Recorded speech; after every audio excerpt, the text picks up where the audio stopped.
از روزهای اولی به فعالیت آغاز کردن خود سرور دولتمان شوکت میرامونویچ میرزیویف اعتبار خود را به اصلاح سازی ساحه طب ظاهر نمود و امروز این اعتبار در جامعه دوام منطقی خود را یافته می آید.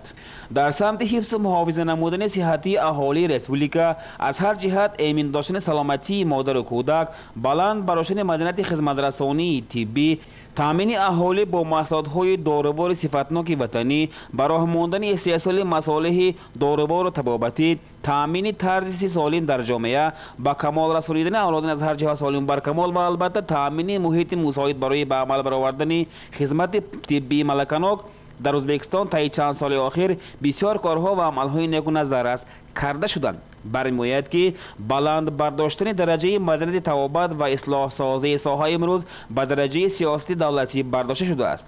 برای این در ازبکستان خزینه مخصوص بین الخلقی غیر دولتی تشکیل کرده شده است که ساغلام اولاد اوچون نام دارد و کارمندان این خزینه در جایها شده به نظارت و سنجش سلامتی اهالی مشغول می شوند. نمایندگان گروه سیار این خزینه یک چند روز در ناحیه سوخ شده در جمع شهروندان محله و دهات‌ها بهمان بودند و اهالی را از نظارت طبی گذراندند.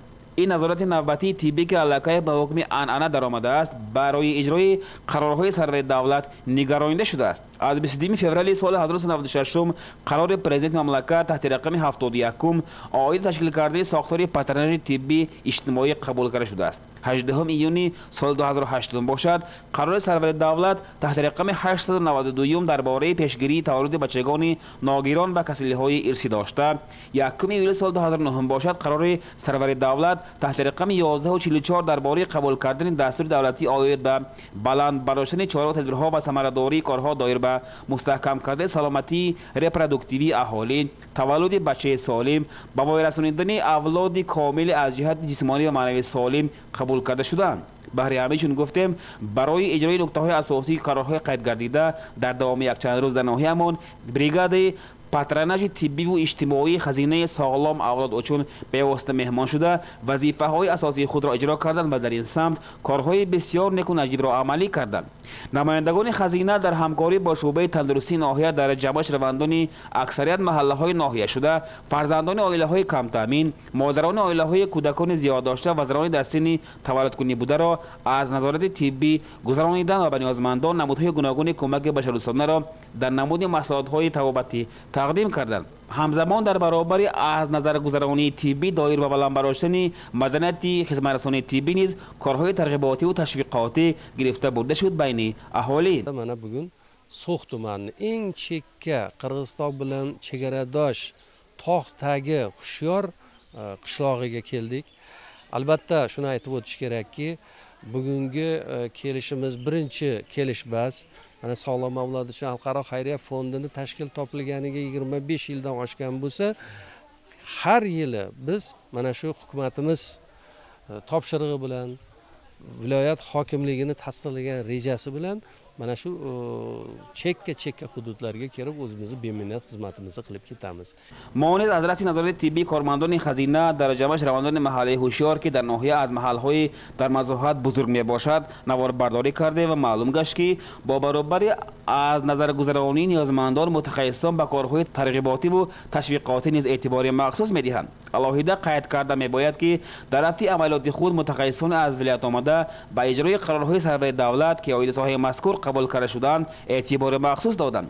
همچنین در موضوع معلومات ها درباره خزینه خیریوی ساغلام اولاد اوچون، معلومات درباره سلامتی رپروداکتیوی، عاقبت های ضررناک نکاح های خویش و تباری، عاقبت های ناگوار خانه‌دارشوی پیش از مهلت، سپید، گیاهوندی و وبای عصر، پیشگیری کسل‌های کمخونی و بقاق، خوراکخوری درست گروی سلامتی، تیار کردن دختران نابالغ با حیات و نقش زن در عائله، زنان حامله‌دار باید چی‌ها را بدانند، نقش شیر مادر در سلامتی روحی و جسمی کودک، پیشگیری کسلی معده و عاقبت‌های ناگوار این کسلی به اهالی طریق صحبت و مولتی مدیا معلومات‌های گرانبها رسانیده داده شد. به خصوص عاید بهبودی شیر مادر معلومات‌های گرانبها گرفتن نیازمندان از متخصصان. من سالم اولاد هر سال تشریف می‌تیان ما با این یک کمکی مونده بهد در کاری. من اومدم مثال ما کودکای تا سن 7 ساله تا 14 ساله مثال داروی зидди гелмин метиян. Вақте ки мисол мана дори зидди гелмин та хурдан бад, мисол дори ҳамон меъдаш мегем, меъда мегам кирм ғалтидан бад, ай бисёр касалиҳо ҳама кӯдак халос мешавад. Яъне ки кӯдакҳо соғлом мешавад. ин фоидаи калон мо ба насли мо ба ин фоидаи калон аст. Дигар мисол мана занакҳои ҳомилаомон аст. Ҳомилаомон ба мана витаминҳо дода вай карастиян, ино ҳам ҳомилаам ҳамон витаминҳое ки истеъмол мекунанд, ин кӯмаки ҳами соғлом авлод таваллуд кардаги насли оянда ҳам соғлом таваллуд мешавад. Сеюм мана касалҳое ки мисол барҷомондаанд, як ҷо ба хоб ҳастанд, ногиронҳо ҳастанд. Ҳаминҳо ҳам рафта мисол мана хайри худаша мисол рафта духтуро дида, мана чуқурлашкан тибби курук мегӯям, дида мисол мана инҷа ҳозир духтуро терапевтҳо ҳастанд, узиҳо ҳастанд, педиатрҳо ҳастанд, мана нейропатологу, хирургу, ҳамино дида мо ба кӯмакҳои беҳад бисёр кар содиям. бояд гуфт ки дар рафти аз назаргузаронии аҳолӣ оилаҳои аскарону афсарон низ буданд ва онҳо низ бо навбат ба қобули мутахассисон даромаданд.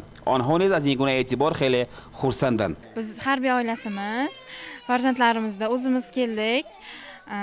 Yaxshi minnatdormiz, yaxshi maslahatlarni berishdi.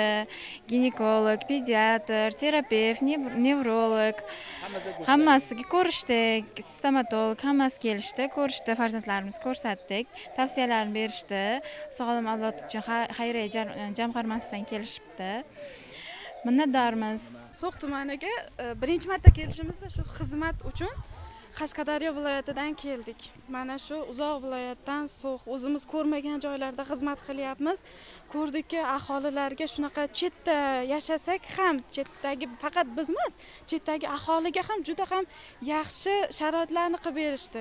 Shuning uchun e'tibor katta bo'lyapti. Buning uchun birinchi navbatda prezidentimizga va qo'mondonlikka, Sog'liqni saqlash vazirligiga, sog'lom avlod uchun dasturiga katta rahmat aytamiz. Mana bugun Sog'lom avlod uchun fondi tomonidan harbiy xizmatchilarning oilalari, farzandlari tibbiy ko'rikdan o'tkazildi.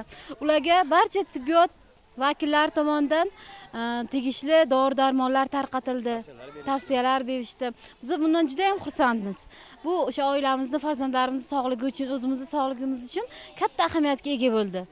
Shu bilan bir qatorda ularga minnatdorchilik bildiramiz. Yuqori qo'mondonlik nomiga ham biz tashakkurlarimizni aytib qo'yamiz. Mana shu chekka qishloqda xo'jayinlarimiz xizmat qilishadi.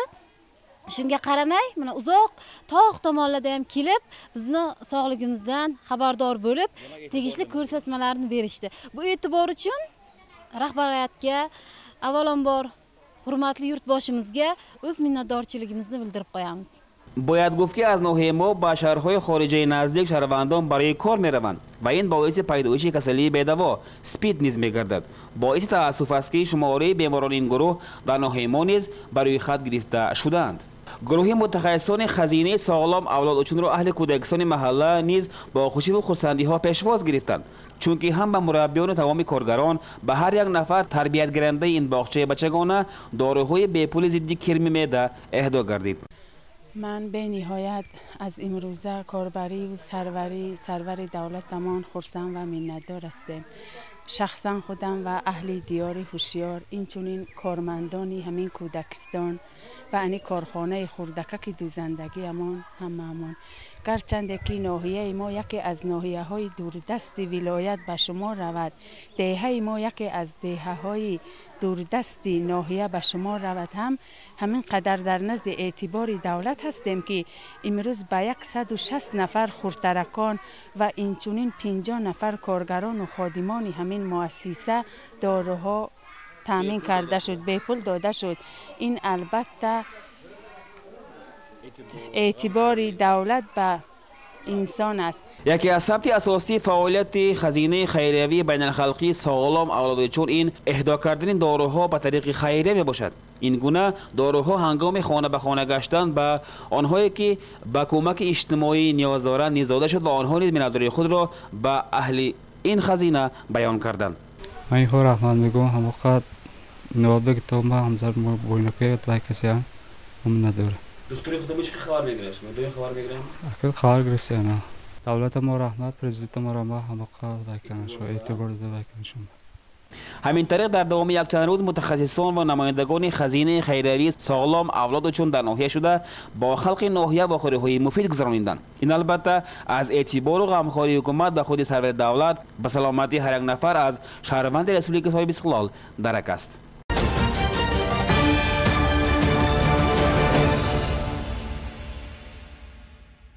السلام علیکم. در نوار با خبر و رویدادهای آخرین روز بخش اخبار تلویزیونی سوخ در استودیو با شما جهانگیر صابرف. در کشوری که صلح و امنیت تنجو و آسایشتگی برقرار است در آنجا فراوانی و آبادسازی و بنیادکاری اوج میگیرند. از این خاطر امروزها در ناحیه سوخ نیز کارهای آبادسازی اوج گرفته است. حالا در همین خصوص روشنایی منبعی است که امروز ما به این منبع عمر خود را عموما تصور کردن نمیتوانیم. ذاتاً در جریان گلوبالیزاسیا و زمان ترقی تکنیک و تکنولوژی زمانوی منبع روشنایی یعنی انرژی الکتر مقامی علاهده و مخصوص دارد، چون که تمام منبع‌های زمانوی علاقه با منبع الکتر کاربست می‌گردد. در سمت آبادانی ناحیه‌مان امروز همین نمایندگان کارگاه تامینات برقی ناحیه نیز نظر است، چون به ما از روی گفته رهبر این کارگاه شهرزاد رحیموف معلوم می‌گردد الحال کارمندان کارگاه مذکور در تمام حدود ناحیه بهره تامینات اهالی با قوه برقی متشکلانه کار و مهنت میکنند.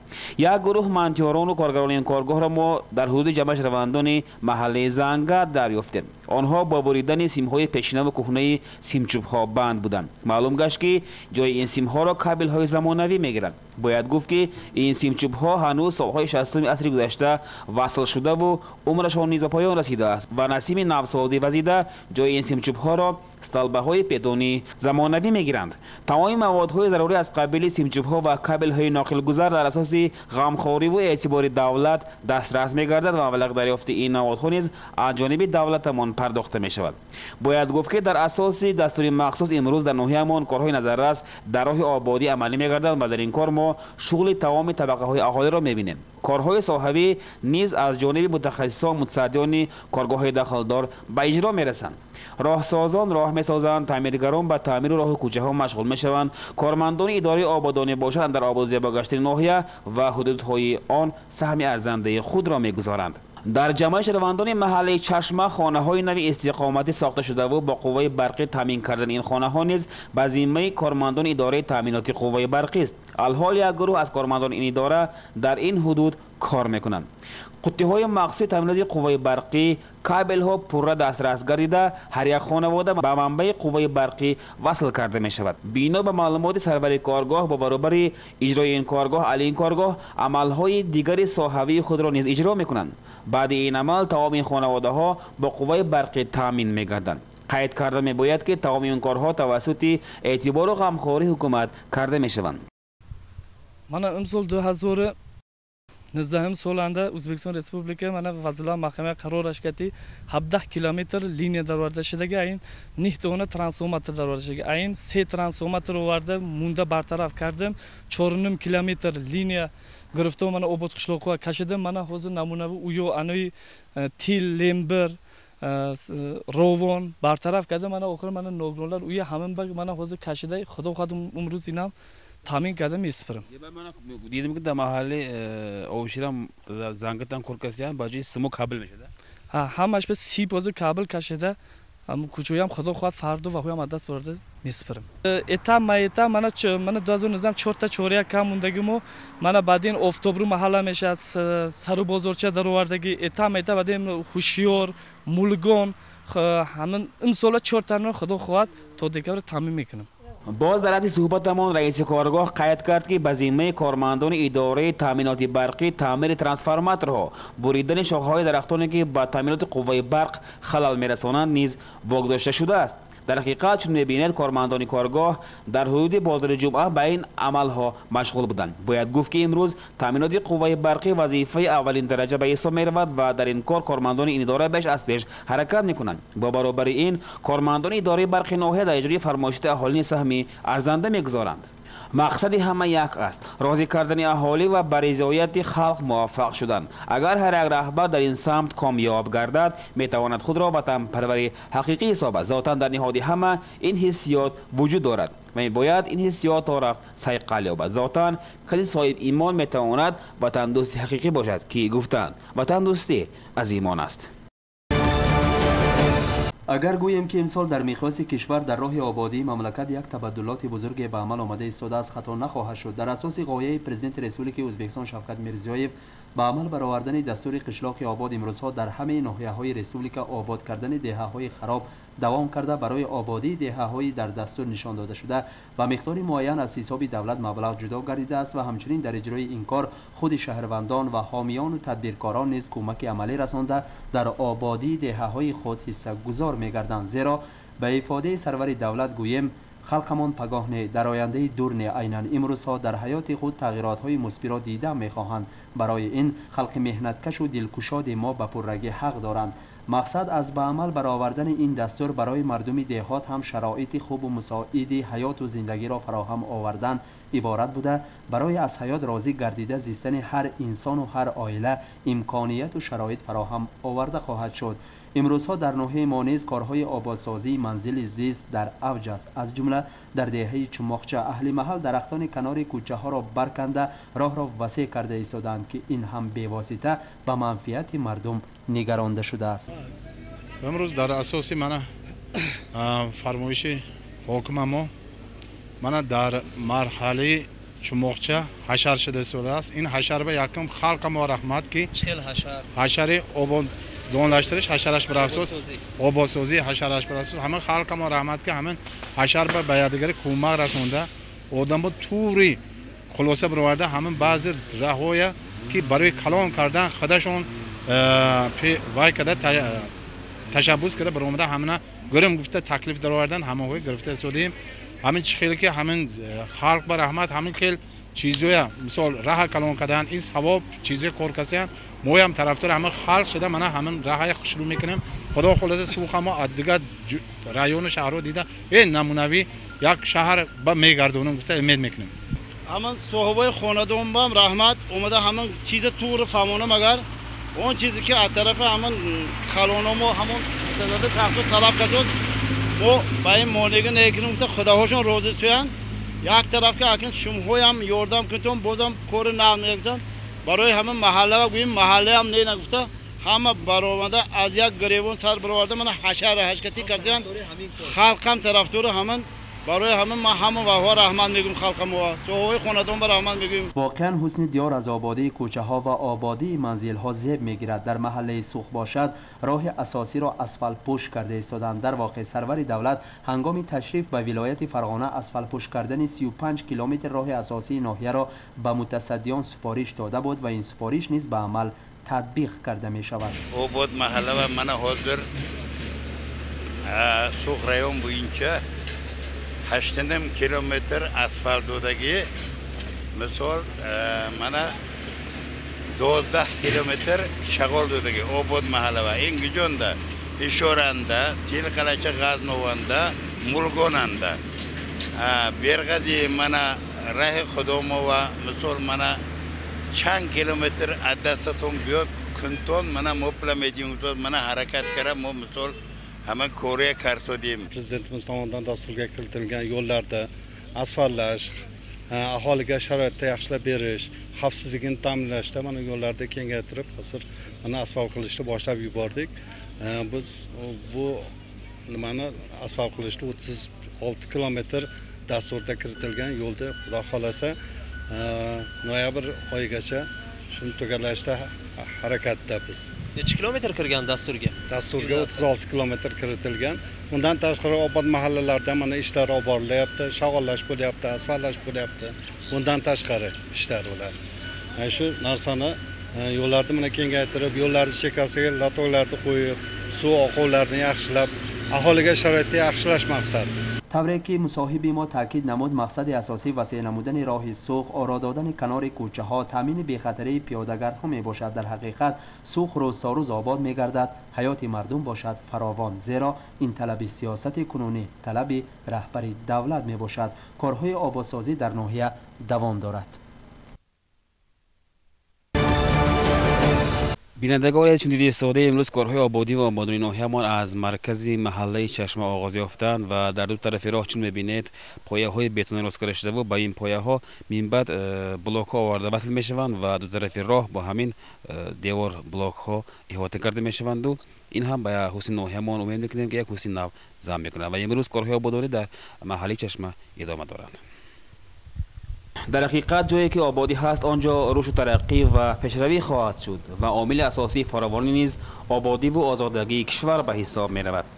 از سرشوی جمعیت شهروندان محله چشمه سر کرده تا به محله های دیگر ناحیه این سو زنگت و این طرف سریکنده همه جو مردم مهنتکش کشور زیبایمان کمر همت را در راه آبادی محکم بسته، زیرا قدم مبارک سروران دولت در همه جا مبارک خواهد شد و این نیکی پیش از همه از آبادی آغاز می‌یابد. در ناحیه‌مان این روزها بهر پیشواز مهمانان والا مقام دایره حکومت کارهای آبادسازی و بنیادکاری‌ها اوج گرفته است. چون قید کردیم از محله چشمه سرکرده تا مسافه 2 کیلومتر در دو طرف کوچه دیوارهای زمانوی بتونی یورزبار ساخته می شود و بهر وصل این دیوارها استاهای فیرم مخصوص از ناحیه ریشتان تحت سروری تدبیرکار خصوصی ظفر محمد صالیف آمده کار میکنند. 6 نفر استاها الحال ستونی بتونی راست میکنند و بعد این پنل های مخصوص آورده شده به این ستون ها گذاشته می شود. Bizim maqsadimiz shu Rishton tumani obodonlashtirish.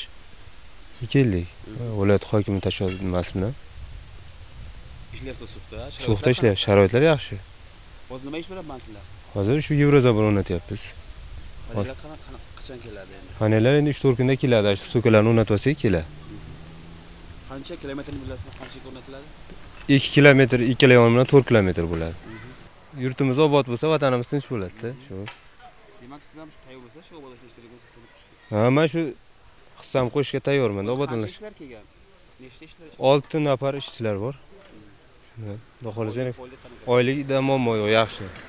باید قید سازیم که این گونه کارهای آبادسازی در ناحیه همیشگی عملی گشته باعث خوشبختی است که این جریان عموما قطع نمی‌گردد بلکه تا رفت و روز تا روز اوج می‌گیرد و انکشاف می‌یابد. این گونه کارهای آبادکاری را تمام اهل ناحیه اعتراف می‌کنند.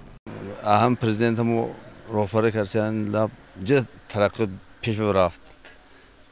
این دور یگان حیات تاریخ آسیمیانه شده که نه من بوده بینید روز بر روز من خانه سازه خو من خواهم نفر تاشکن رفتم هاش دیدم خانه ها کم نیست خود داخل من سوخ میام خدا خواهد من زبوره بینید بیمار من مقطع سوختن دیگه کارو اسفالت کردن همش جوشنده من مو ایتور داد مو دستگیر کردم دکور یکم این برای مو آبادی محله برای خلقه برای یک پرزیدنت دکونه مثلا دیگه نه من یکم من همسه ها کده نقشه مو من دینا برای تمام بر رفته اومده مو بیمال هیچ یگان گفیلیش نیست من قرصان همش نقص برای یکم ما میفته چیز که مو باید حاضر سیاست ما دستگیر کنیم مو هم دستگیر کرده یوردم داده عدس رو به من کار کنم هیچی نباشد یک گپ ناس کردی من ده گویم من آدم کار کسی دیسه که این مبلغ کلانی این چیز مبلغ کلان اگه من سمیتگی عمرشون دروشت پرزیدنتم آینده با سوخم آباد شوند من ولایت حکومم یگان حکومه که ولایتش یگان مرد این حکومه این اعتبار داده نه یا جوش به یگان مرد 6 رهبر آمده اعتبار همه کمیشه برای اکن هر غرضگوی ما این با و گفته غرضگو اول بدگی برای های مینوس پیلوس ما هم طرف پیلوسی گرفته رفته را بدکور آباد شد وطن رو آباد کنم دستگیر کنم منفعت خودم ما میخواهم که در این حدود در حدود جمع شهروندان محله های چشمه، زنگت، چماخچه، مولگان، آبیشیر، قلعه امروز دایره کارهای آبادی خیلی وسیع بوده. در این کار تمامی اهالی به خصوص جوانان این حدودها فعالانه کار و مهنت میکنند. کارگران و کارمندان اداره‌های دخلدار به خصوص اداره علاقه و اداره بگست تامین کنی نیز امروز به کارهای آبادانی سهم خود را گذاشتند. در این محله‌ها از جانب کارمندان این کارگاه‌ها قبورهای گاز گرفته شده شأن کوچک شده می‌شود. کارمندان اداره علاقه باشند به نو کردن سیمچوب‌ها و عوض کردن سیم‌های کهنه ساحه خود مشغول بودند. همه اهل ناحیه امروز از یک گریبان سر برآورده مهنت می‌کنند. قید کردن جایز است که امروز به کار آبادانی ناحیه از هر کارگاه و اداره ها شخصان وکالتدار وابسته کرده شدند و آنها بین اهالی دایر به آبادسازی کارهای فهماندهی و ترغیباتی و تشویقاتی میبرند.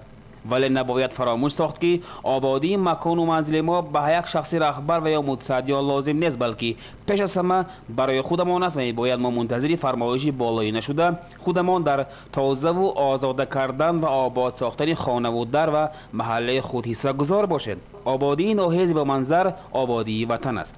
کارگران اداره آبادانی ناحیه نیز امروز در کار وسیع کردن کوچه ها و به جای جوی کهنه گذراندن لطاک‌های زمانوی مشغول هستند. آنها اجرای این کارهای آبادانی را وظیفه اساسی خود می‌دانند و می‌شمارند. امروز در راه آبادانی ناحیه اهل سوخت، کمکچی و یاور یکدیگر شده کار می‌کنند.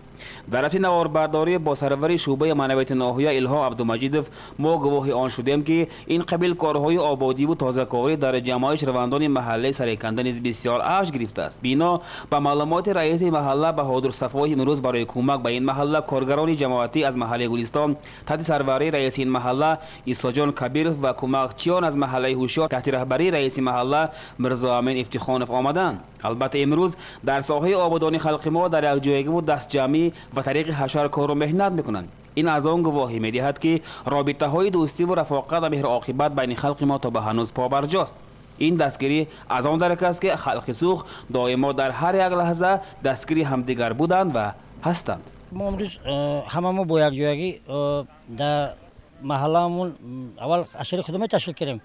بعد امروز با محله سرکنده با جماعتی که ما همش کارگرای جماعتی خطی آمده همینجا یاردم کرده شدیم. ما برای آبادی محله برای یکدیگر یک گریبان سر برآورده همین روز مهنت کرده شدیم. اولا ما رحمت حکومت ما پرزیدنت ما حکومت ولایت و حکومت سوخت و رحمت من دیگه محله های رئیسی محله یاردم کسیان آبادانچلگی یکم آباد قشلاق آباد شود رایون ما آباد میشد. خدا خواهد ما هم دیگه محله ها رفته یاردم کرده با یک جایگی رئیسی محله کتی گابزنه که گرفتم یک گریوان سر برآورده هر یک قشلاق هم خیلی آباد میکنیم گفته یک جایگی با یک جایگی همش. از محله ما امروز 10 نفر جماعتچیلی که ما کتی اومده همینجا تشبوس کرده استودیوی ما. سر کنده خدا خواهد تا روز بازار سر کنده آباد کرده یا وره طرف کوچه خاندانه کراسکش میکنم. خدا خواهد هر روز دوشنبه سر که پدرگام رفته حضرت علی سر بازارچه سر کنده 30-40 نفر رفته یاردم داده محل گلستان هم آباد میکنه. چون میبینید اهل این محله ها بیشتر امروز در حدود اداره تامینات قوه برقی مهنت کردند. قید کردن به موارد است که در این قبیل کارهای خیر و نیک و ثواب جوانان نیز فعالانه شرکت ورزیدند. امروز من امروز با رئیس محله ما گفتن با اوت محله ما در اومده تاگوی حصه ما خوش کسیم محله آباد شود وطن آباد میشد. همه باید به همین آبادی محله مشغول شود. اهل سوخت امروز با قوه بنیادکارانه خود وطن آباد میسازند. آبادی وطن باشد اساس پیشروی و رشد و ترقیات همیشگی ما به حساب می رود. امروزها موسم پله پروری آغاز یافته است و علکه پله‌کاران ناحیه حاصل پله را غنوچین کرده ایستادند. گزارشی داریم در همین خصوص. امروزها در ساحه خواجگی قشلاق موسم جمع‌آوری پله دوام کرده ایستاده است و پله پروران ناحیه‌مان کوشش بر آن دارند که طول یک ماه زحمت کشیدهشان را در پرورش کرم پله به آخر رسانده حاصل با صفت استحصال کردهشان را باز به صفت بلند جمع‌آوری نمایند. در خصوص جمع‌آوری پله در برنامه‌های گذشته هم به شما معلومات‌ها رسانده بودیم و از بس که حالا هم سپردن پله به دولت دوام کرده ایستاده است، گزارش‌های ما نیز از رفت جمع‌آوری پله ادامه می‌کند و در محله سری بازارچه اهل خاندان میرمخان علیبای و امسال به پرورش 4.5 قطعه کرم پله مشغول شده دیروز در همدستی و یاری همسایگان، پیوندان و کلندان به جمع‌آوری حاصل‌های با صفت رویانده شده کمر بستند و در خصوص پله پروری و قنوچین آن چنین ابراز عقیده می‌کنند. ما دولت 4 قطعه پیله گرفته. من بهش چنده اونجا 100 کیلو زویتر نرم دولت دوده غنچه کده من موندگش اینه چه قیک شود من با دولت میتیم گفته حرکت مو ده همه هر سال خودو نرمه بجرمش کده چند قیک گویان گرفته همون کردن شرکت نه نگفته کورشونه میگرم. چقدر بود نقشه دولت؟ چقدر سپردن در کار امسال؟ نقشه دولت مو امسال چقدر سپردن در؟ امسال 200 کیلو. 200 کیلو سپردن. 100 کیلو ما 100 کیلو زوی سپردیم با حال هنچه دیگه پیله ها خواهد من حرکت کرده با آوای زویتر که میتیم دولت پلونه گفته شدیم حرکت. دو برابر سپریدن ممکن امسال نقشه دولت رو؟ نقشه دولت رو دو برابر کردن ممکن حال استود است. من خبر دارین که پارسال هم شما نقشه دولت رو 2 برابر زیاد سپریده موفق گردید. امسال هم همین خیلی نیت ها هست می؟ هست. پیله ها نقص بی وای نقش پیله ها و هواهای هم نقص حرکت اما شد من خدا و برکتش تیه دیگر مو نرم دولت پر میکنم گفته حرکت کسوی. در پرورش پله وکیلان مسئول ساحه کشاورزی و دیوان حاکمیت ناحیه به پله پروران کمک عملی اقتصادی و معنوی خود را رسانده می آیند. عائله علیبای فو یک چند سال است که به پرورش کرم پله مشغول میشن و هر سال نقشه دولت را 2 برابر اجرا نموده نمونه عبرت میگردند برای دیگران. تلاش دارند که امسال نیز نقشه را 2 برابر زیاد اجرا کرده برای رشد کشور حقوق بنیادمان حصه سزاوار گذارند. ما در این راه به آنها آمد و برار خواهانیم. بار دیگر به تمام جوانان ناحیه سوخ خاطررسان میکنیم که هر روز در باغ مدنیت و استراحت به مناسبت ماهانه جوانان دستورهای کنسرتی، بازیهای ملی و مسابقه های ورزشی شده میگذرند. مرحمت اشتراک نمایید زیرا این کنسرت و دستورهای استراحتی برای منفعت شما یعنی برای مضمون ناگذرانیدن وقتی خالگی شما نگرانده شده است و در همینجا به بخش اخبار حسنی انجام میبخشیم. خیر سلامت باشید و با برنامه های تلویزیونی سوخ بمانید.